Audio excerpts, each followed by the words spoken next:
Homage to Buddha Shakyamuni, homage to Wisdom Warrior Manjushri, homage to all lineage masters. The Dharma profound and subtle, seldom met in countless ages, now heard and practiced. May we realize the Tathagata's truth. For all beings' liberation, generate bodhicitta. Next, I will explain the Song of Victory. The first part, encouragement to study the secret Dharma, has been completed. The second part, encouragement to give rise to bodhicitta, is divided into two aspects, reasons and benefits of bodhicitta. Reasons for bodhicitta explained. Next, its merits. This blocks doors to lower realms and brings happiness in higher realms. Progressing toward a state of ultimate liberation, do not practice this essential point with a distracted mind. The previously mentioned unsurpassed aspirational and engaged bodhicitta, its merits are truly immeasurable and boundless. This principle is explained in great detail in the Compendium of Trainings, the Bodhisattva's Way of Life, as well as in relevant Mahayana scriptures. Therefore, I will not elaborate further here. In summary, the merits of bodhicitta can be demonstrated from several perspectives. It can be said that if genuine, uncontrived bodhicitta arises in our continuum, from that moment on, all the negativities in one's continuum will be absolutely and completely purified. Roots of virtue and merits will increase. In this way, bodhicitta has already completely blocked the path to the lower realms, hell, hungry ghost, and animal realms closed. Bodhicitta is like the fire of apocalypse, which can destroy all sins. Bodhicitta is just like the fire at the end of an eon. If in a single instant bodhicitta arises within our continuum, then even gravest offenses, like 5 inexpiable crimes, or slandering the Dharma, those particularly difficult to purify negative karmas, will be purified. If negative karma is purified, one won't fall to lower realm. As the Guru said before in a teaching, bodhicitta prevents lower realms. Therefore, many of you should, before you die, try all means to arouse bodhicitta in yourself. Once it has arisen, do not let it deteriorate carefully. In this way, you will not fall into lower realms. This is the first benefit. The second benefit is that if you have bodhicitta, your virtuous roots and various positive qualities will continually increase. Death, you won't fall to lower realm, but you will also temporarily be reborn in the excellent heavenly realms, or in a noble human family, blessed with great fortune.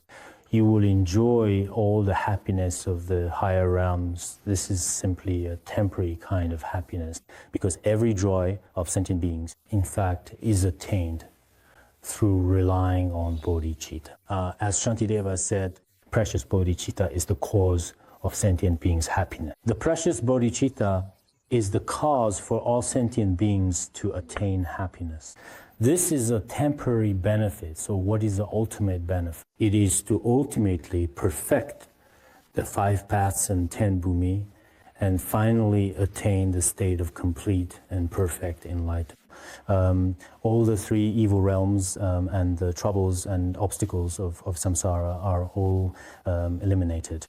Liberation has already been attained. Therefore, bodhicitta truly brings immense and profound benefit to sentient beings. After contemplating for countless eons, the Buddha saw this awakened mind brings the greatest benefit. Countless sentient beings relying on this are able to effortlessly attain the supreme happiness. Buddha contemplated lifetimes, eons, wondering what would be of the greatest benefit to all sentient beings. Is it having enough, or having good clothes, or having physical and mental health? When the Buddha contemplated this repeatedly with his transcendent, unobstructed wisdom, he discovered that bodhicitta greatly benefits sentient beings, like inventors today. After focused research, they invent something, and ultimately they feel that it truly benefits humanity. In the same way, over such a long period of time, Buddha found bodhicitta benefits sentient beings.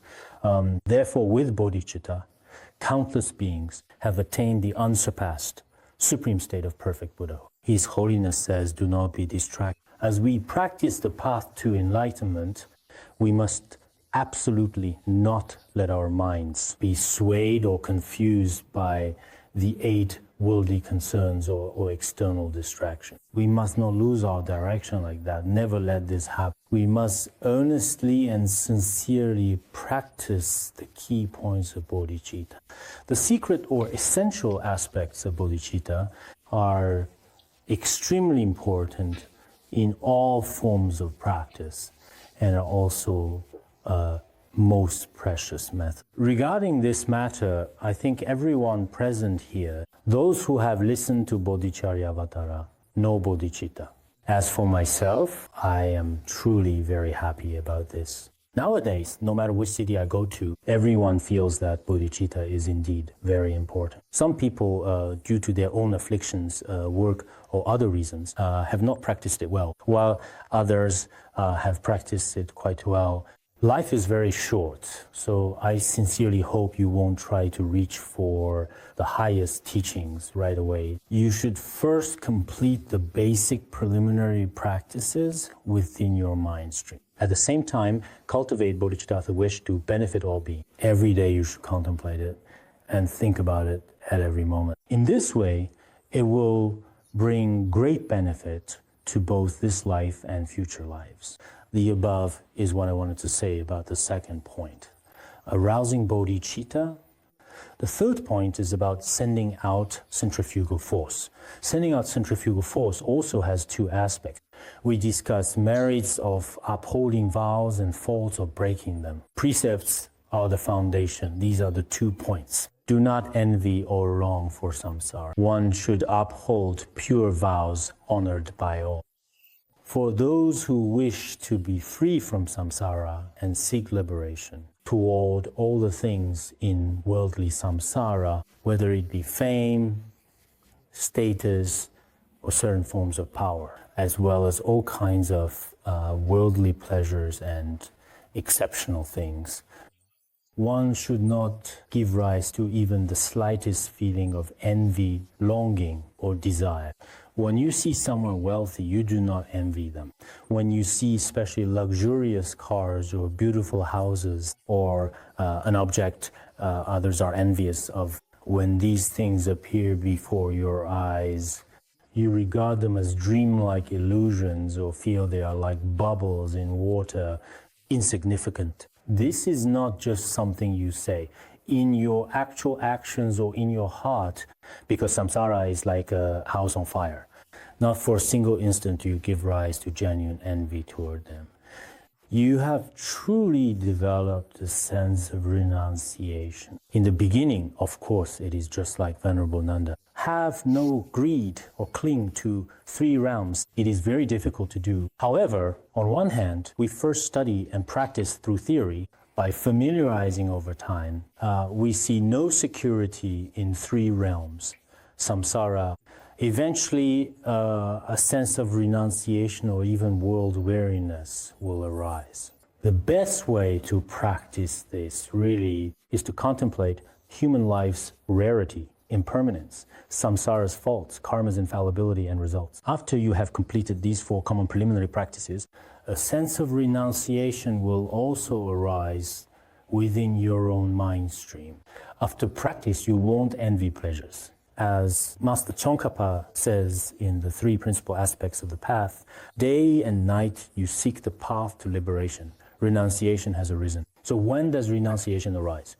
If we have completed the 4 preliminary practices, then regarding all the glory, wealth, and prosperity of samsara, not even for the briefest possible instant, at any point in time, will you feel envy or longing. Day and night, the only thing in your heart is the wish to attain liberation.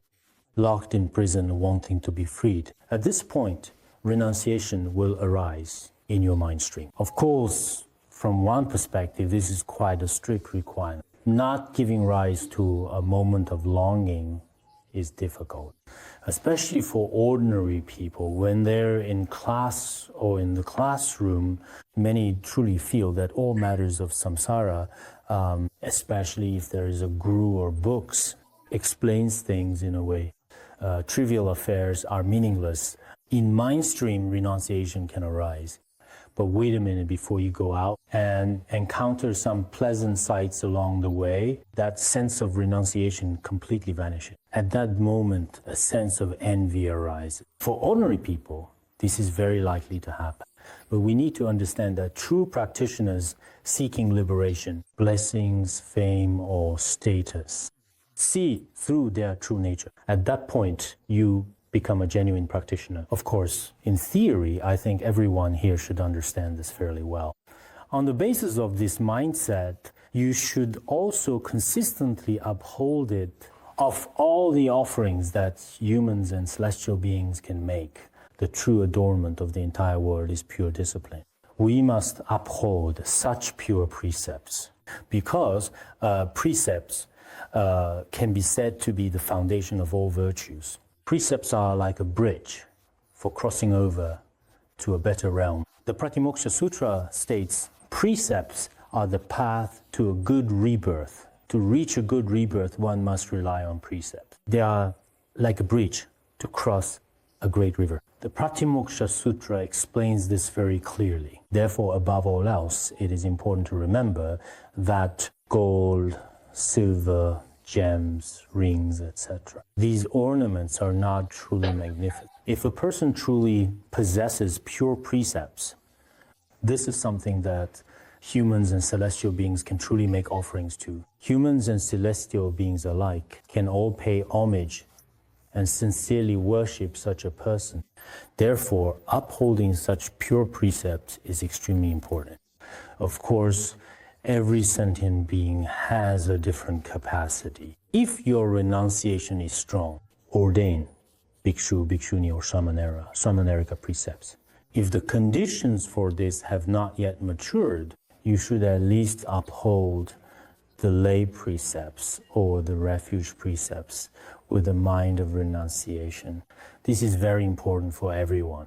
If in this life you do not possess a precept body, it is very difficult for any merit to arise. There is no foundation. Precepts are like the earth that supports all movement and stillness. They are the foundation of all merit. This is also clearly stated, as mentioned earlier, in the letter to a friend. Precepts are the basis for all actions, moving and still like the earth. It is the root of all merits. So if you do not uphold even a single precept, you'll gain a body and be reborn well. This is extremely difficult for everyone, especially disciples who have taken refuge in the three jewels. It is very important to have some form of self-restraint through precepts. If you break the precepts and don't confess, the fault is grave. All higher states of meditative concentration and supreme bliss arise based on this foundation. If you break the precepts and fall into lower realms, don't be confused. Know what to accept and what to abandon. All the temporary human and heavenly blessings, all the higher rebirths and happiness of humans and gods, as well as the so-called liberation that is beyond this world, that is to say, the happiness of the Bodhisattva and Buddha states, indeed, all truly arise entirely as a direct and natural result of upholding the precepts vidavese. Without even a single aspect of the precepts, none of the virtues can arise. Therefore, if one happens to break the precepts, one will inevitably fall into the three lower realms, because after breaking the precepts, if one breaks root, related precepts, and in this lifetime does not confess or purify sins, then the consequences are really extremely frightening. Related scriptures such as the Pratimoksha Sutra and others also state that for those who have broken the precepts, their destination can only be the hell, hungry ghost, or animal realms. They will definitely fall into the three lower realms. At that point, you can't even truly free or liberate yourself, let alone benefit sentient beings. It's truly a ridiculous thing. If you break the precepts and can't benefit yourself, how benefit others? The condensed Prajnaparamita says, for those who break the precepts, even self-benefit is impossible for them. yet they still wish to help others or save all sentient beings, this is truly laughable and absolutely impossible to achieve.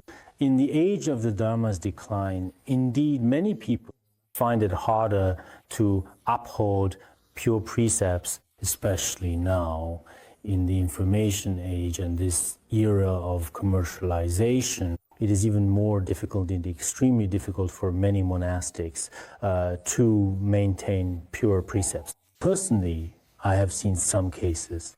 For example, in the county where I live, there is a monastery I know of. About 10 years ago, there were more than 300 monastics there.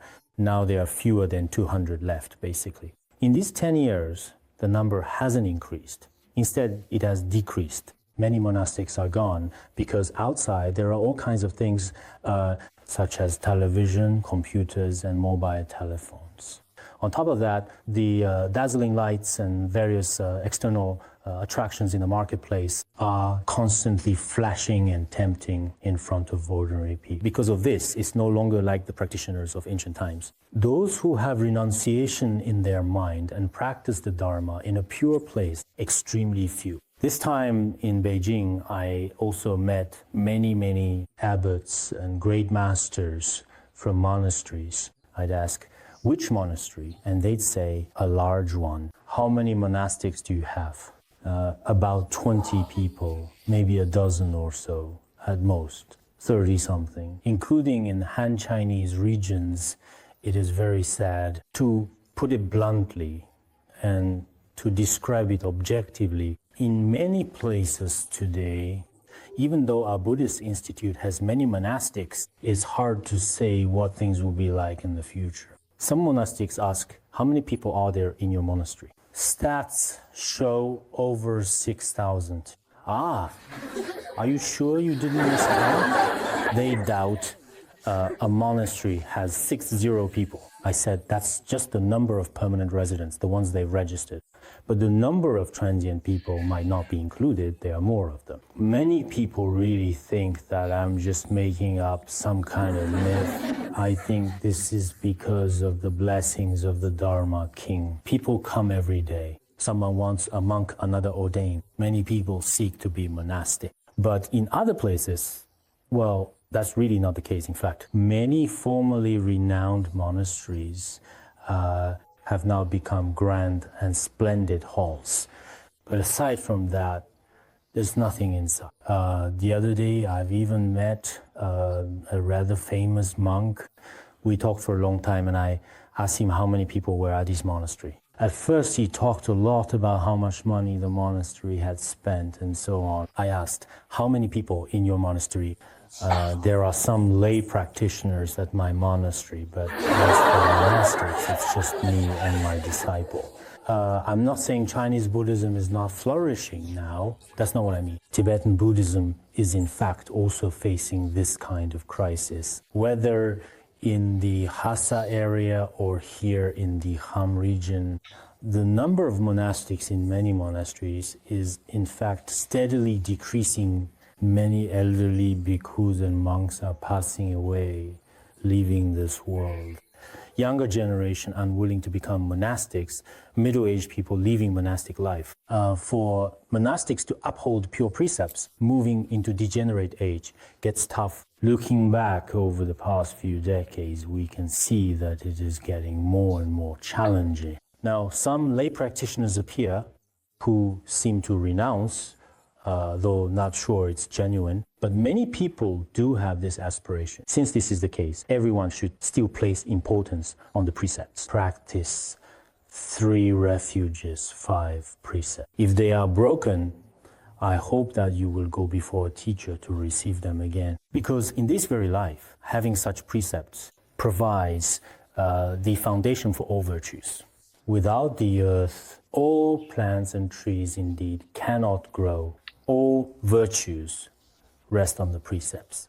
Therefore, in this degenerate age, you must not become confused or lose your sense of direction or purpose. You must make detailed choices. Accept the favorable conditions that help you uphold the precepts when you should accept them. And always abandon the adverse conditions that lead to breaking the precepts when you should abandon them. You really should make efforts in this regard. This is about renunciation.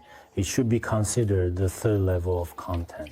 The fourth level discusses virtuous character, the character that His Holiness spoke of. First, it explains in essence what constitutes a virtuous character. It discusses the merits of virtue from two perspectives. Words and actions harmonious with friends, nature upright and kind. If you wish to benefit yourself in the long run, the key is to temporarily benefit others. Here it discusses what character is. Indeed, character is also very important. Vajrayana and Prajnaparamita both depend on bodhicitta. Bodhicitta's basis must be renunciation. Only good people give rise to renunciation. Can truly bad people develop renunciation? It's impossible. Bodhicitta without renunciation? Hardly. Lacking bodhicitta, renunciation. Can one attain Dzogchen realization? Impossible. It's like if you haven't attended elementary school, you can't possibly reach the level of middle school. No middle school, no university, high school, college, nothing. Is it possible to have a doctoral degree? Probably not. And if you do, the certificate must be fake. Here, when he talks about character, the wish-fulfilling jewel is the Dharma King's wisdom. I believe no matter what you study, exoteric or esoteric Buddhism, in any form of Dharma, character is without a doubt extremely important, truly essential. Because without this kind of character, simply transcendental Dharma is empty words. It's useless. It absolutely cannot be realized. That's why the highly esteemed and revered Mipham Rinpoche also said in the well-known treatise on the two codes of conduct, worldly conduct is the root of Dharma. Without noble worldly behavior, one can never truly possess the supreme discipline of the Dharma. There is such a scriptural reference, which means that worldly conduct, virtuous character, is foundation of Dharma.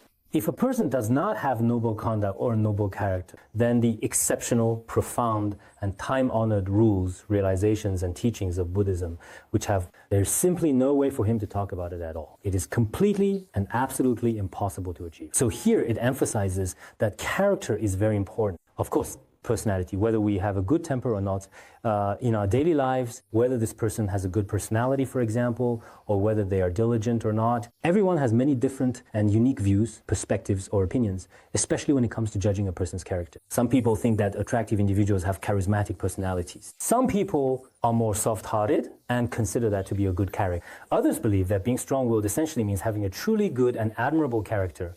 However, the Dharma King did not say it this way. Here, when it comes to assessing and evaluating character, especially in this particular context, there are a few key points I hope everyone will remember. First, one's words and actions should be in harmony with friends. Speech and actions are consistent for everyone, no matter status. Whether they are friends or relatives in your life, they get along very harmoniously with everyone they encounter. It's not like when this particular person, shows up, everything immediately becomes chaotic.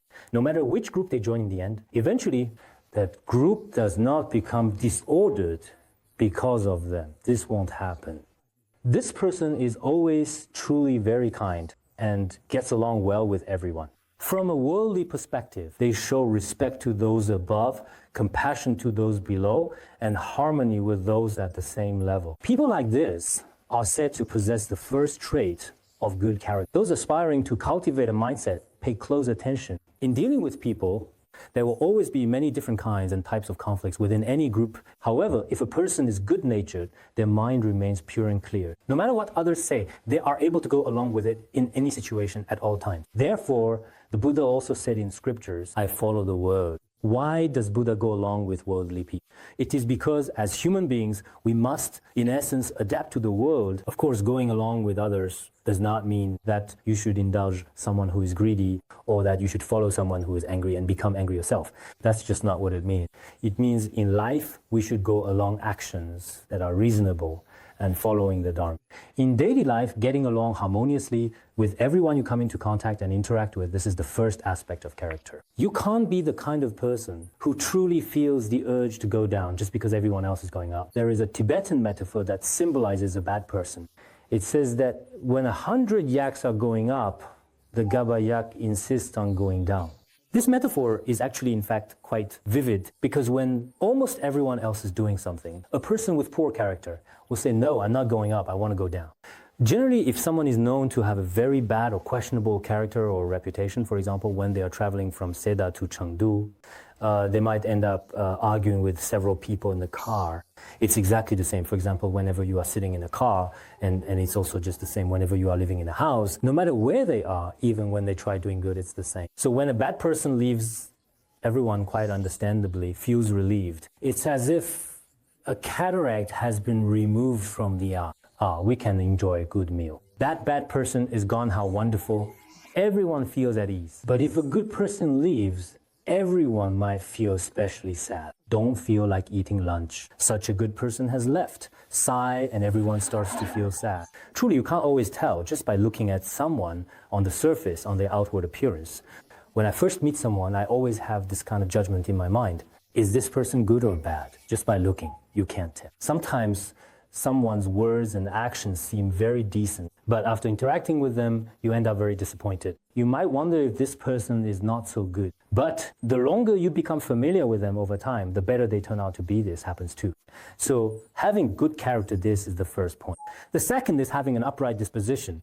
No matter where a person is, whether they are speaking or acting in any given place or situation, they are always fair-minded, not biased, not greedy for their own side, nor resentful toward others. They don't always put themselves at the center of everything, not necessarily all the time. They don't constantly make unfair judgments. Such a person is truly upright. They always steadfastly uphold what is right and never show favoritism to anyone. This is what it means to be upright. And being upright is very important.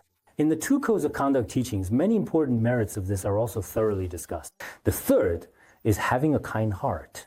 Even if a person is upright and accommodating to others, if their heart is malicious, then nothing about them is trustworthy. Nowadays, on the surface, some leaders and some scholars speak very eloquently, but deep down, they are always harboring selfishness and the intent to harm others. Then everything is ruined, because the heart is the root of all things. If the heart is kind, one's path is virtuous. If the heart is evil, one's path is wicked. Tsongkhapa taught, if your heart is good, your entire future will be bright.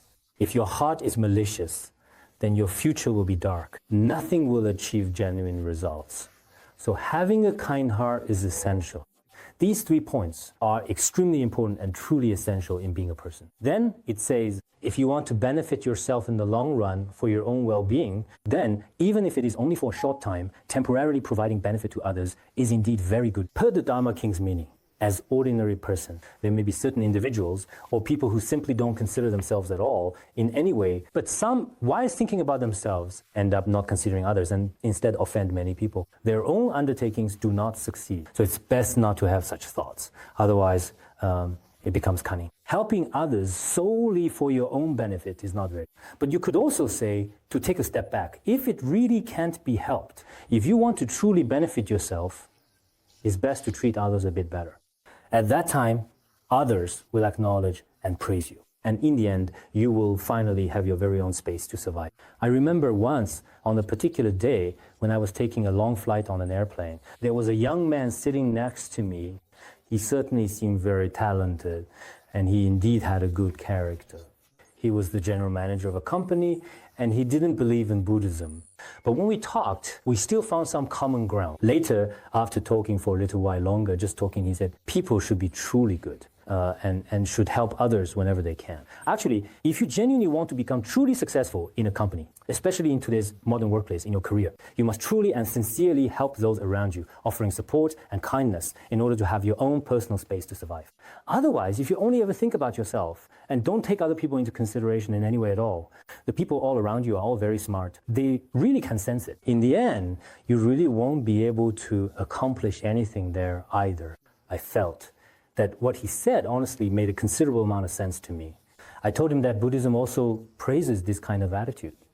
It's really like this. Some people, for example, originally want to rely on a spiritual teacher, someone trustworthy, or depend on worldly entrepreneur. But during this process, they're always thinking about themselves. In the end, others notice their words and actions and may not want them around. If, however, even though they want to stay here, they wholeheartedly help others at the same time, then others will genuinely appreciate them for who they truly are as individuals. So for many people in the world, it's true that if someone wants to gain some benefit for themselves, then temporarily helping others is also a very good trick. In the past, my teacher would joke about this, but based on his many years of life experience, many people don't know how to behave. They only ever think about themselves very clearly, and absolutely nothing else matters to them. And every day, they selfishly express their own personal opinions, really, their very own opinions, not a good thing. Nowadays, some young people in society, for example, if a girl likes someone, she keeps him tightly bound to her, trying her best to possess him. In the end, it just won't succeed. But if she wholeheartedly wants to help, the other person is human too, and all favorable conditions will be created for her. So many people in the world don't understand this principle. Especially when studying and practicing Buddhism, character is indeed very important. Even if you genuinely lack character, then no matter how profound or mysterious your insights and realizations are, when it comes down to it, you probably won't succeed either. The kind of character, as previously discussed, mentioned above, is something that everyone should always remember because there are so many aspects to being good. But if you can't be a good person, it's impossible to become a Buddha. So first, be a good person. You can really put in some genuine effort into just these few important points. If you want to gain a deeper understanding more broadly about this topic, for example, we can consider the spiritual text known as the Nectar of Instruction, which His Holiness talks about qualities like magnanimity and being well learned. From this perspective, there are also explanations about the requirements for character. This is pure code of conduct for humans and the skillful means of all Buddhas of the three times. It is also the essence of the four means of attraction. So all disciples must not forget this. Such virtuous codes of conduct are actually extremely rare and precious. These are the fundamental basic principles of being a person, principles that truly matter. In the past, when Buddhism flourished in Tibet, King Songtsen Gampo also established the 16 human codes in Tibet. Many of them are about how to be a good person. For example, respecting the three jewels, practicing the true Dharma, as well as being filial to one's parents, having upright character, and being broad-minded, among others. There are many practices for cultivating character, and you could say that these are the necessary requirements. Therefore, these are worldly codes and also Buddhist codes. They are the skillful means of all Buddhas of the three times. Among all Buddhas of the three times, no matter which Buddha it is, when they lived as humans, they certainly acted as good people. It is impossible for a bad person to become a Buddha. A Bodhisattva can't be reached. Bodhisattva, arhat, unattainable, not to mention an arhat generally. Even the slightest realization of the Dharma can only be found in good people. We can also see this in daily life, accomplished eminent monks and great masters. Not to mention their transcendental attainments, even just their personal charisma is honestly very captivating, truly captivating. In my own life, I have also relied on many virtuous teachers. Truly, their words and actions, in every possible sense, far surpass what we can imagine. Many ordinary people, whether in their speech or their discriminating thoughts, have little in their words and actions that is worth emulating. But these eminent monks and great masters, based on their personal charisma, manifest many unique transcendental states. That is why the sixth patriarch Huineng also said, in his own words, Buddha Dharma is not separate from worldly Dharma. The reason should basically be like this. If even the basic rules and regulations of the world are abandoned, then there would be no way to even speak of achieving realization in Buddhism. Exceptional codes of conduct are the skillful means of all Buddhas of the three times. Whether benefiting sentient beings or in their own methods of attainment, a virtuous and noble character is always indispensable. It is also undoubtedly the fundamental essence of the four cameras, without a doubt, especially among the 6 degrees and the four cameras. How is it the essence of the four means of embracing? Generosity, kindness, helpfulness, and cooperation. These are four major actions through which bodhisattvas benefit sentient beings. All of these require personal charisma and true integrity to be carried out. For example, if you possess good character, such as integrity, honesty, and responsibility, you are willing to practice generosity. You are willing to give others. You are able to express loving words that embrace sentient beings. You can do things that benefit sentient beings, assisting and helping them, caring for them in various ways. At the same time, your own words and actions serve as a model for others. In this way, it is actually, in fact, the very essence of the four means of embracing. Therefore, at the end, the Dharma King emphasizes to all disciples who have faith in me, whether they are current or future disciples, never ever forget to be a good person. If you can't even manage to be a good person, then there is really no way to talk about any other levels of spiritual practice. Therefore, all the states that have been previously mentioned above are, in essence, like a tree. If there are no roots, the trunk cannot exist. If there is no trunk, then its branches, leaves, and fruits, these things cannot possibly appear. In the same way, one should first aspire to be a good person. Today, everyone should think in your hearts. At the very least, from now on, I will go along with others. Don't simply get into arguments with this person today and fight with that person tomorrow. Even if you don't have the courage or the strength to fight, you still constantly slander and criticize others every day. If you can't get along with anyone, that's not acceptable either. Having malicious thoughts in your heart, feeling hatred toward this person today and making malicious wishes against that person tomorrow, these kinds of malicious thoughts must also indeed be cut off. At the same time, you should be truly upstanding and upright and not be a cunning person. People in the world today are truly very cunning. Sometimes, when I look at the leaders on stage, they are also very cunning. It's very, very, really beautiful. But once they step down, none of it is actually like that at all in reality. So nowadays, there really are too many cunning people in the world. You should strive to be upright and someone who works quietly without seeking attention. Even if you have fame and status, it doesn't matter. You must be fair and just. If you become a just person, then whether others misunderstand you or slander you, or even do anything wrong to you. So please rest assured, none of it will cause you any harm at all, in any way whatsoever, I promise. Because you will always shine so gently and beautifully with the genuine, warm and kind light of pure, radiant, everlasting gold. And in this process, no matter what kind of darkness or other adverse conditions arise, they cannot cover you. Before anything else, we must make a vow to be a good person. In the past, when many Kadampa Geshis were about to accept disciples, they would first see whether this person was truly bad. If the person was bad, they would not accept them or teach them the Dharma.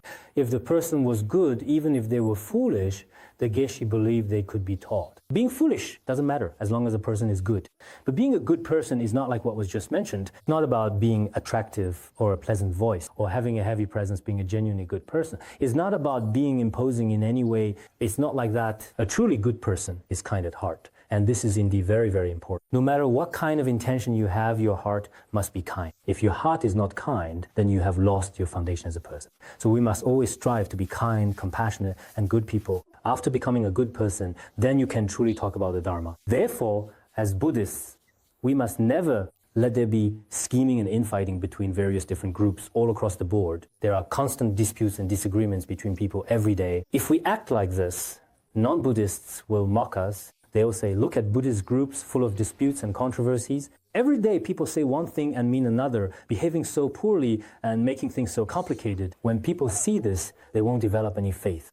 But if the monastic community lives in harmony, where members support each other and work together with understanding and respect, then everything within the community, then everyone will develop faith as well. Once Chichen Ruoju and I met a very famous PhD holder from Tibet. He was very envious of our institute. He said, your institute's many people is one of its features, and the purity of your discipline is another feature. But what he found the most remarkable was that with so many people, there were quite incredibly, truly no disagreements or fights among us at all. At his workplace, there are a dozen people. Even among a few people, their relationships are not good. So he found this to be an extremely rare. This is also thanks to the Dharma King, the wish-fulfilling jewel. With so many monastics, from a small perspective, maybe among people, there are some contradictions, which is inevitable. As ordinary people along us, even among the monks and nuns around the Buddha, there were such situations in the Sangha.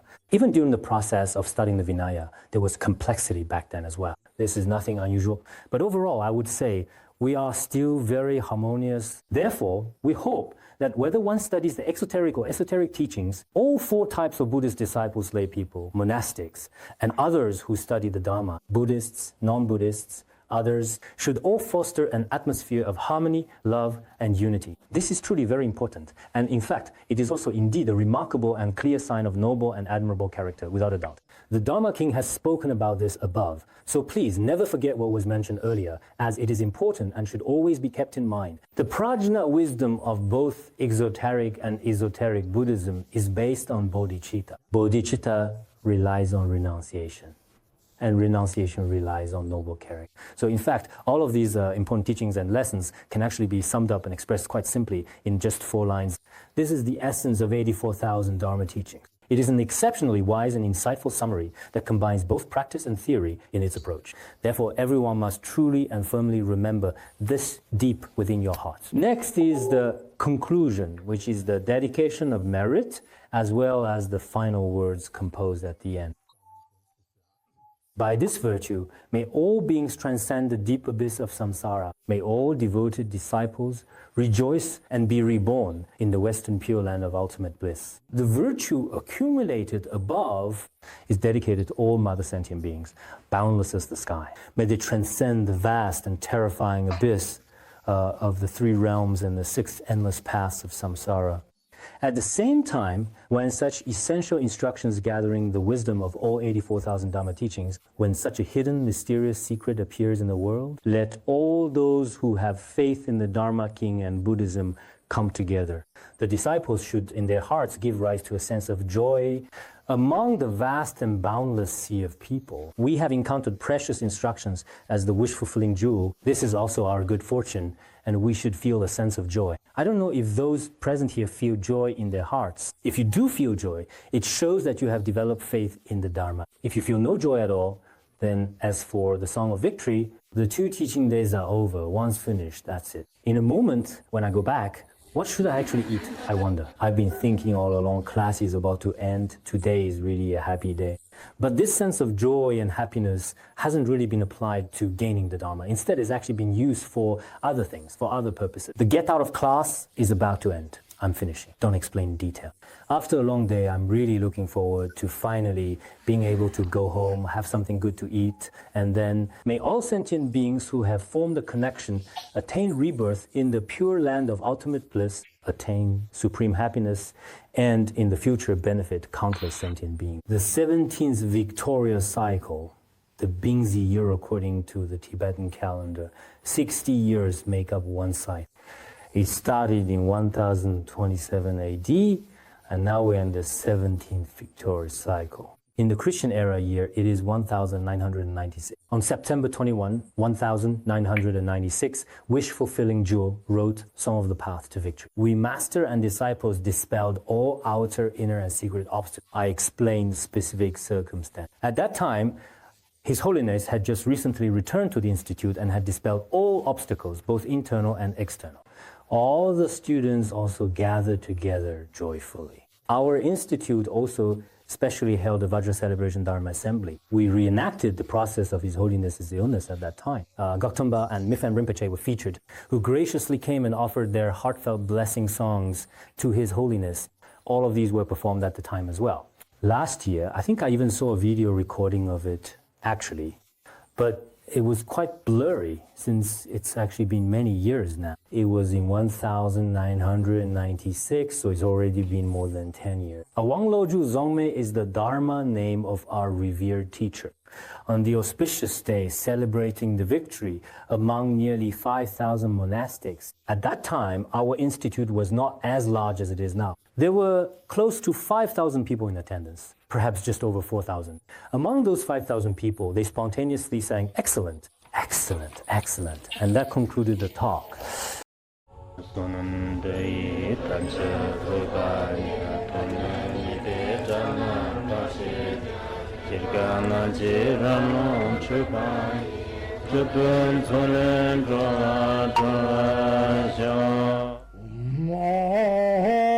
Bandangara Badna Sodargye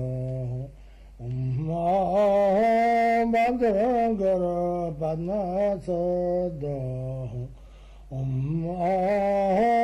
Bandangara Badna Sodargye